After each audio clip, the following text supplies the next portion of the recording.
Hola, ¿qué tal? Su servidor, el alumno Axel Cuauhtémoc Canara de Torres, presentará su proyecto de difusividad de masa de la materia, balance de momentum, calor y masa. Pero a todo esto, ¿qué es la difusividad de masa? La difusividad de masa es el resultado de la transferencia o desplazamiento de moléculas individuales a través de un fluido.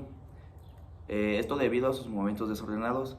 En esos movimientos las moléculas chocan contra otras, este, cambiando así sus velocidades tanto en dirección como en magnitud. Un ejemplo de la vida cotidiana puede ser la difusividad de un perfume en un cuarto encerrado, el cual tarde o temprano el olor llegará a ti, y este fenómeno ocurre a través de la difusividad en el aire. Otro ejemplo puede ser la difusividad de una gota de pintura que te cae en una tela, en este caso pues a lo mejor una tela blanca que se va a ir expandiendo con el paso del tiempo.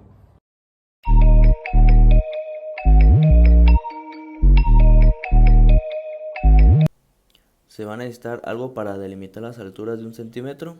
En este caso utilicé una cinta métrica y un marcador para marcarlas. Ahora se va a necesitar acetona que diga que es pura. Se van a necesitar 3 contenedores iguales. En este caso son vasos de shot de vidrio, ya que lo que se busca es minimizar el margen de error. Con el marcador se delimita la diferencia de alturas de 1 centímetro. Y por último se va a necesitar un reloj para todo el proceso del experimento. Para poder explicar los cálculos teóricos y experimentales del proyecto, primero definí gráficamente lo que está sucediendo con este fenómeno, qué es lo que estamos haciendo. Para esto realicé un pequeño diagrama en el cual se puede observar varios puntos de análisis interesantes, como es XA1, XA2, XB1, XB2, H mayúscula y H minúscula. La figura representada conforma para nosotros lo que es un vaso para practicidad. Puede ser cualquier tipo de contenedor que esté descubierto. Necesitamos nuestro compuesto A, que es acetona, y el compuesto B, que es el aire. En esta ocasión la acetona como fluido va a difundirse en el aire. La difusión, como se explicó al inicio, simplemente es que cierta cantidad de masa de una especie viaje a una región donde se encuentra otra, donde la concentración de la especie que se está difundiendo es cero en un tiempo cero. Adelante se explicará con detalle esto. Primero tendremos que definir qué es XA1 y XB1. XA1 y XB1 son las fracciones molares de nuestros compuestos en ese punto de nuestro sistema. En este caso está al nivel del fluido entre acetona y tendremos una composición de acetona y aire a diferente medida y esas las calcularemos. Y arriba de igual manera tendremos una composición de acetona y aire. Aquí algo curioso y hay que explicarlo. La difusividad es que cierta masa de una especie es que viaja a una región donde se encuentra otra, y en este caso no llega hasta acá la acetona en el punto XA2. Entonces, siendo estrictos y diciendo que en un tiempo cero, aquí no tenemos absolutamente nada en un tiempo cero. XA2 o la fracción molar de la acetona en este punto del sistema es cero. Por consiguiente, la fracción molar de nuestro compuesto, que es el aire, o XB2, vendría siendo 1. Cabe recalcar que en un tiempo cero, porque conforme vaya avanzando el tiempo, y esto es importante, la acetona va a ir difundiéndose hasta el punto XA2 y XB2. Por ende, esta película estancada, se irá disminuyendo, y es aquí donde entra H mayúscula, H minúscula. H mayúscula en un tiempo cero, en un punto en particular con respecto a la distancia de nuestro fluido, es la distancia que la masa tiene que viajar para entrar en contacto con el otro compuesto o especie. H minúscula es la altura de nuestra película estancada que va a ir perdiendo conforme el tiempo vaya avanzando. A determinado tiempo en este experimento, queremos que nuestra película de acetona disminuya 1 centímetro. Y bueno, una vez explicado estos términos de análisis, procedemos a la explicación de los cálculos teóricos. Como indicación, en esta parte del video se dividirá en dos partes. La primera en los cálculos teóricos, que es la parte más larga. En esta se calculará nuestro tiempo en el cual nuestra película, la acetona, va a disminuir 1 centímetro según el diagrama.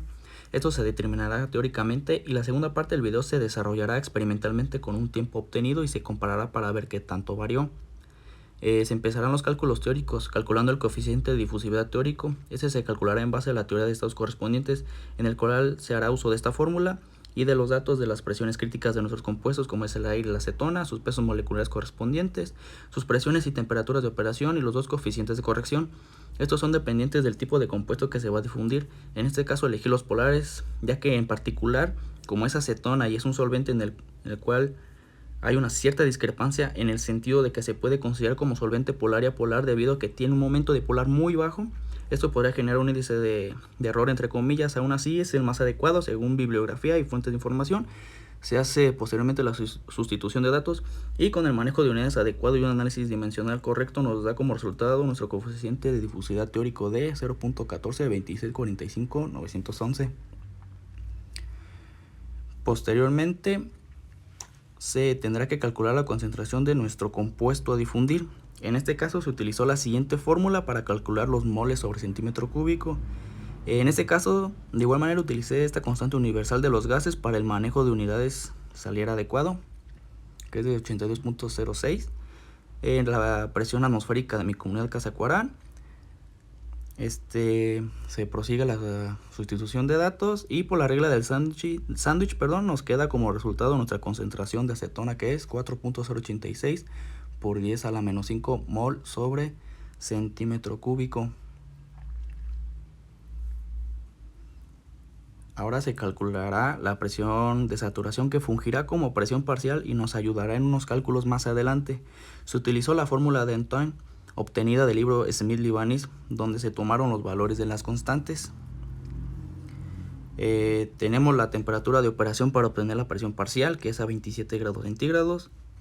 Y tenemos las constantes, sus valores. Se utilizó la fórmula, la sustitución de los datos.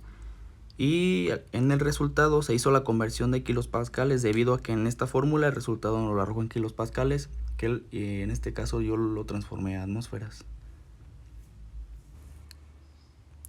Prosiguiendo con los cálculos, se obtendrán las fracciones molares en los distintos puntos del sistema, como lo es el XA1, el XB1, XB2, etc.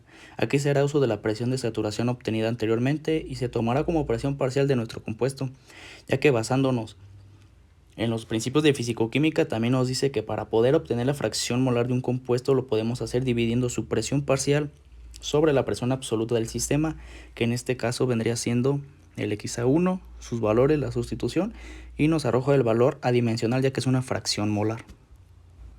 Con este valor de XA1, haciendo uso de lo que una fracción molar significa, y que en la parte de análisis, independientemente de la mezcla de compuestos, tiene que dar 1 en total, por lo que la fracción molar del aire en el punto donde calculamos la de la acetona se hará uso de esta fórmula y se procederá con los siguientes cálculos, dándonos la fracción molar del aire al nivel del fluido, que sería de 0.67292798.2, utilizando el axioma mencionado en el diagrama del inicio, argumentando que en el punto XA2 no tenemos concentración del compuesto que se difunde, tendremos que XA2 es 0.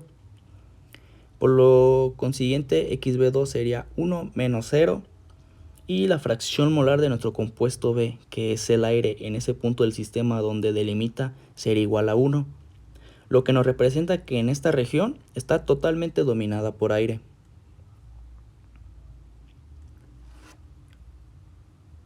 Con fines de poder aplicar la siguiente fórmula, tendremos que calcular la media logarítmica de las fracciones molares de nuestro compuesto B. Este dato es adimensional y no representa algo físicamente para nosotros, simplemente se necesita para aplicar la fórmula. Se utiliza esta fórmula, se hace la sustitución de los datos correspondientes y nos da como resultado 0.8256 gramos sobre centímetro cúbico. Pequeño error de dedo, este dato es adimensional y no lleva unidades. Para poder hacer uso de la siguiente fórmula y poder calcular el tiempo, necesitamos calcular una constante que es usada para disminuir el nivel de términos al momento de utilizar la fórmula del tiempo. Esto con el fin de facilitar los cálculos. Esta constante está constituida por el coeficiente de difusividad, la concentración, la fracción parcial del compuesto que se difunde a nivel del fluido, la fracción parcial del compuesto que se difunde a nivel del fluido, la densidad, el peso molecular y pues la constante. Se aplica la siguiente fórmula, se hace la sustitución de datos y con el uso adecuado del análisis dimensional de los datos tenemos como resultado 1.710 por 10 a la menos 4 centímetros sobre segundo cuadrado. Una vez calculada esta importante constante, procederemos a calcular el tiempo, donde es aquí donde aparecen nuestras h's. H mayúscula, que es nuestra distancia del nivel de compuesto A al final del vaso, es igual a 1 centímetro, y nuestra H minúscula, que es la altura que disminuyó la película del compuesto A 1 centímetro. Se utiliza esta fórmula, se hace la sustitución de datos, nos da 29.239.76 segundos, que es 8.12 horas. En esta etapa del video comenzará la segunda parte de la explicación de los cálculos. Se explicarán los datos experimentales, siendo pues que ya obtuvimos un coeficiente de difusividad teórico y un tiempo teórico. Esta parte servirá para contrastarlo, ya que aquí experimentalmente obtuvimos el tiempo en el cual nuestra película de acetona disminuyó 1 centímetro, según el diagrama explicado al inicio. En esta parte lo que se busca calcular es la constante que ya habíamos usado para facilitar los cálculos, y ahora la fórmula queda despejada en función de c y no del tiempo. No cambia mucho, solo es un despeje simple. Se utiliza la fórmula, se hace la sustitución de los datos correspondientes y el resultado. Una vez obtenida esta c, se obtendrá nuestro coeficiente de difusividad experimental, sustituyendo la siguiente fórmula. Ahora, en querer calcular el tiempo, que este es un dato ya obtenido, se sustituye en la fórmula de c y ahora nos arroja esta fórmula despejada en función del coeficiente de difusividad para su cálculo. Cabe recalcar que este es el coeficiente de difusividad experimental. Con la fórmula se hace la sustitución de datos correspondientes y nos arroja este resultado de coeficiente de difusividad experimental de 0.204974 2307. Se realizará ahora un cálculo de índice de error con el fin de comparar resultados con esta simple fórmula. La diferencia de ambos es que experimentalmente el tiempo fue menor. Esto nos dará un índice de error con respecto a nuestro cálculo teórico. No significa que esté mal, simplemente que con las condiciones que se realizó el experimento se obtuvo este resultado, un índice de error del 30%, lo cual es aceptable tomando en cuenta las dificultades y las condiciones en que se realizó el experimento. Y dichas conclusiones de por qué hay este índice de error y por qué las diferencias se explicarán enseguida. Como paréntesis, en este apartado del video, en la toma de medidas, y para no generar confusiones, las siguientes fotos a mostrar no son evidencia de los resultados, simplemente son representativas del resultado final. El líquido que contienen los vasos es agua. El experimento se realizó 3 veces para evitar algún tipo de ruido en la obtención de los datos experimentales. Una vez aclarando lo anterior, ahora sí proseguiremos con las evidencias reales del experimento. El experimento se inició a las 7:43 de la tarde y concluyó a la 1:22 de la mañana, lo que se traduce como un tiempo estimado de 5.56 horas, que es el tiempo total del experimento. Para finalizar, se dirán las siguientes conclusiones.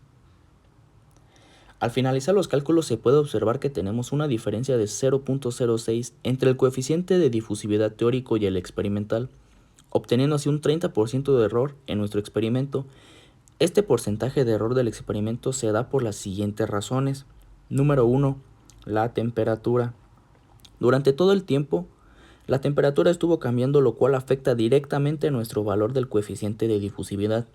Estas variaciones en la temperatura pueden suponer incluso un mayor problema, ya que por el desarrollo matemático utilizado hay otros factores como la presión parcial, que se calcula con la ecuación de Antoine.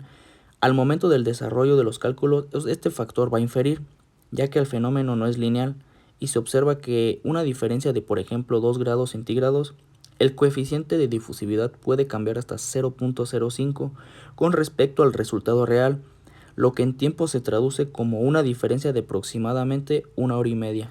La explicación de este fenómeno es que la temperatura va relacionada con el tiempo. Teóricamente nos salió un tiempo mayor al que nos había salido experimentalmente. Esto se va a ajustar con el coeficiente de difusividad. La lógica nos dice que a mayor temperatura la sustancia se difundirá mucho más rápido. Sin embargo, en nuestros cálculos observamos que la acetona se difundió mucho más rápido a una temperatura más baja.